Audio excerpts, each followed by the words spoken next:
నమస్కారం ఈటీవీ 360కి స్వాగతం. ముందుగా ప్రధానాంశాలు. ఉత్తరప్రదేశ్ హాథ్రాస్ జిల్లాలో పెను విషాదం. తొక్కిసలాటలో 60 మందికి పైగా దుర్మరణం. హాథ్రాస్ దుర్ఘటనపై రాష్ట్రపతి ప్రధాని దిగ్భ్రాంతి. విచారణకు ఆదేశించిన ఉత్తరప్రదేశ్ ప్రభుత్వం.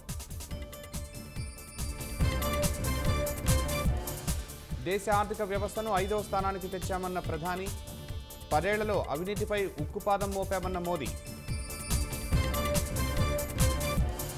చర్చల ప్రతిపాదనను స్వాగతించిన తెలంగాణ సీఎం.